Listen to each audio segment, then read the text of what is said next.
قائد اعظم نے پاکستان نہیں بنایا۔ یہ جملہ سن کر یقیناً آپ کو جھٹکا لگا ہوگا، لیکن بات کی گہرائی کو سمجھانے کے لیے یہ تعبیر اختیار کی گئی ہے۔ توجہ اور دھیان سے سنیے اور بات کو سمجھنے کی کوشش کیجیے۔ جی ہاں، قائد اعظم نے پاکستان نہیں بنایا،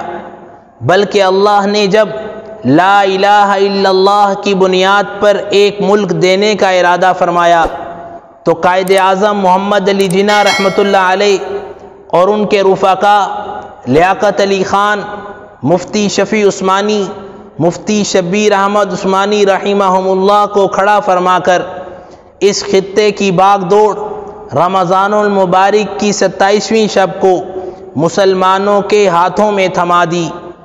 اسی طرح ڈاکٹر عبدالقدیر خان نے پاکستان کو ایٹمی طاقت نہیں بنایا، بلکہ سن 71 میں اندرونی بیرونی سازشوں کے نتیجے میں جب یہ ملک دولخت ہوا اور اس کی سلامتی خطرے میں پڑ گئی اور ہندوؤں نے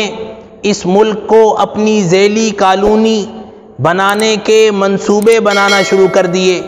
تو اللہ تعالیٰ نے ڈاکٹر عبدالقدیر خان کو اور ان کے رفقاء کو کھڑا فرما دیا، جن کی شب و روز محنت کے نتیجے میں اللہ تعالیٰ نے 58 اسلامی ممالک میں سے پاکستان کو نیوکلیئر طاقت حاصل کرنے کی توفیق عطا فرمائی، اور اللہ رب العزت کی رحمت سے ہی یہ ملک بنا ہے اور اللہ کے فضل سے ہی یہ ملک چل رہا ہے۔ دعوت و ارشاد، تعلیم و تعلم، تزکیہ و تصوف اور عالم اسلام کا دفاع، مظلوم مسلمانوں کی مالی و اخلاقی معاونت اور اس جیسے جتنے بڑے بڑے کام دنیا میں ہو رہے ہیں، اس سب کے لیے اللہ تعالیٰ نے اس ملک کو مرکز اور بیس کیمپ کے طور پر منتخب فرما لیا ہے۔ اس لیے اس ملک کی قدر کیجیے اور ہر طرح کے تعصبات سے بالا تر ہو کر اس ملک کی جغرافیائی اور نظریاتی سرحدات کے دفاع کو مضبوط سے مضبوط تر کرنے کی کوششوں میں لگ جائیں۔ اللہ رب العزت تا قیامت